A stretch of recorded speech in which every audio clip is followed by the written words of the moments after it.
प्रयास किया पिछले लोकसभा के चुनाव में। परिणाम उनके सामने है, कितनी सीटों पर लड़े और कितनी जीते ये हर कोई जानता है।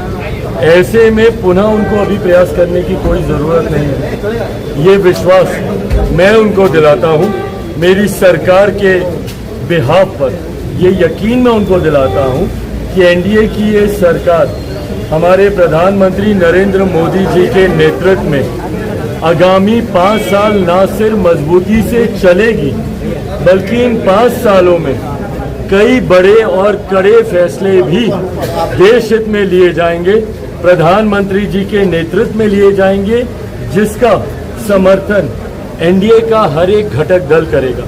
मैं अपने बिहाफ पर ही नहीं, मैं हर एक घटक दल की तरफ से ये बात बोल रहा हूँ कि पूरा एनडीए पूरी मजबूती से हमारे प्रधानमंत्री जी के नेतृत्व में एकजुट है। जो लोग बार बार चुनाव की बात करते हैं ना, वो अपने कार्यकर्ताओं को फुसलाने का प्रयास करते हैं, उनका दिल बहलाने का काम करते हैं। अब एक ही बार कोई सोच लेगा कार्यकर्ता कि 5 साल तक कुछ है नहीं करने के लिए, तो सब डिमोरलाइज ना हो जाएगा, छोड़ के जाएगा। तो कैसे ना कैसे उसको फंसा के रखें।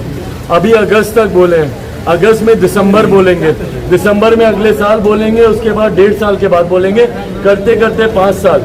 इसी तरीके से विपक्ष अपने कार्यकर्ताओं को बहला फुसला कर उलझा कर आगे बढ़ने का कार्य करेगा। वहीं दूसरी तरफ हम लोग ईमानदारी से जनादेश का समर्थन करते हुए, और ये मजबूत जनादेश एनडीए के पक्ष में है।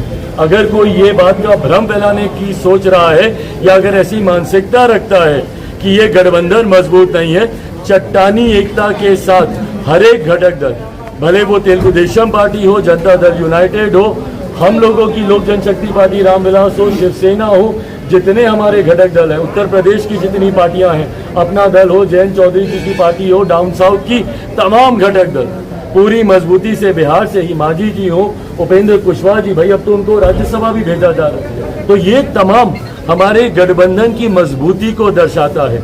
ऐसे में पूरी मजबूती से एनडीए की ये सरकार अपना अगला 5 साल का न सिर्फ कार्यकाल पूरा करेगी, बल्कि अगले विधानसभा के चुनाव में भी ऐसे ही मजबूती से एनडीए की सरकार मुख्यमंत्री जी के नेतृत्व में चुनाव लड़ेंगे, चुनाव जीतेंगे, और ये दोनों सरकार डबल इंजन की सरकार मिलके बिहार को एक विकसित राज्य बनाएंगी और देश को विकसित देश बनाने के संकल्प में अपना योगदान हम लोग। तेजस्वी जी फिर से दौरा पर निकल गए हैं कि अबकारी प्रधानमंत्री की संज्ञा दी है प्रधानमंत्री नरेंद्र मोदी को, और कुर्सीधारी सीएम कहा है उसमें 41 अपराध की घटनाओं को उनका। देखिए, इस तरीके की बातें करने का कोई मतलब नहीं है ना। आप मर्यादित शब्द बोलिए ना। मैं बार बार मैंने कहा, और मैंने हमेशा अपने छोटे भाई से यही आग्रह किया है कि आप मर्यादित रहते हुए नीतियों पे बोलिए ना। बोलिए कि भैया बिहार में ये गलत हुआ या ये नीति नहीं आई, आपने विशेष राजकीय दर्जे की मांग की, हम लोग भी समर्थन करते हैं, ये बोलिए ना।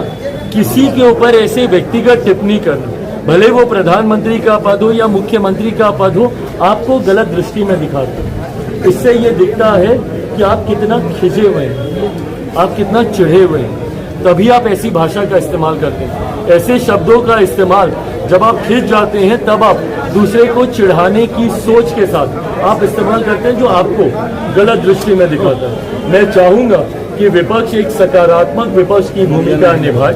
सरकार के पास छुपाने के लिए, सरकार के पास दबाने के लिए कुछ नहीं है। सारी बातें हम लोग सार्वजनिक करने को तैयार है। विपक्ष हमसे सवाल करे, कटघरे में भी हम लोग को डाले, हम लोग जवाब देने को तैयार है।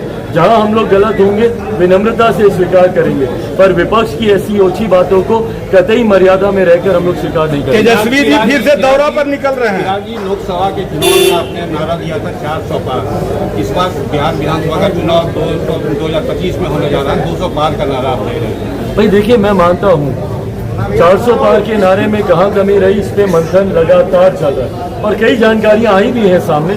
अब एलओपी का भाषण ही देख लीजिए, राहुल जी का जो भाषण सदन के पटल में उन्होंने रखा, जिस तरीके से चुनाव में झूठ बोलने का काम किया, वही झूठ उन्होंने सदन के पटल में ही बोलने का काम किया।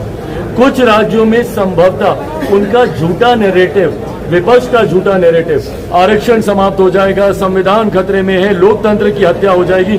भाई आज तो केंद्र में सरकार बन गई, अब अगले 5 साल विपक्ष इस बात का जवाब दे कि क्यों झूठ बोला इन्होंने। पुनः हमारे प्रधानमंत्री जी ने इस बात को स्पष्ट किया है कि देश चलेगा तो संविधान के आधार पर चलेगा।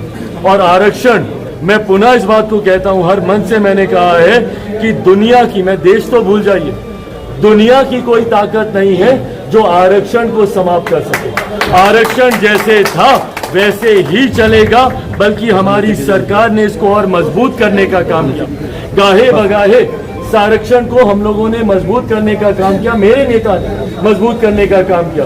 मंडल कमीशन को वीपी सिंह जी की सरकार में लागू कराकर, नरेंद्र मोदी जी की सरकार में ऊंची जाति से आने वाले गरीब वर्ग के लोगों के लिए 10% का आरक्षण लागू कराकर इस व्यवस्था को हम लोगों ने और मजबूत करने का काम किया, समावेश करने का हम लोगों ने इसमें काम किया। ऐसे में दुनिया की कोई ताकत नहीं है, पर जो लोग झूठ बोलते हैं और यही तथ्यात्मक गलत जानकारी एलओपी ने सदन के पटल में भी दी। रक्षा मंत्री जी ने पुनः उसको क्लैरिफाई किया। अग्निवीर के लोगों ने खुद, अधिकारियों ने खुद उसको क्लैरिफाई किया कि जो एलओपी ने बोला वो झूठ बोला, कि अग्निवीर को मुआवजा नहीं मिल रहा, शहीद नहीं हो रहे। ये तमाम बातें जब आप सदन के पटल में जो विपक्ष झूठ बोल सकता है, तो चुनाव में उन्होंने कैसे झूठ बोला होगा। और ये झूठी राजनीति करने की वजह से कुछ राज्यों में जहां पे इनका नैरेटिव चला, जो आपका सवाल था उसका जवाब, हम लोग 400 पार के लक्ष्य से हम लोग चूक गए। पर हाँ, इन तमाम बातों पर अध्ययन कर इससे सीख लेकर अगले विधानसभा के चुनाव में से बिहार की बात नहीं कर रहा, विभिन्न और राज्यों में जो साल के अंत में जहां जहां पे भी चुनाव है, तमाम राज्यों के चुनाव के लिए एनडीए पूरी तरीके से तैयार है। और एक मजबूत जीत हर एक राज्य में। तेजस्वी जी 2025 के लिए दौरा पर निकल रहे हैं, क्या कहना चाहते हैं, क्या इफेक्ट पड़ेगा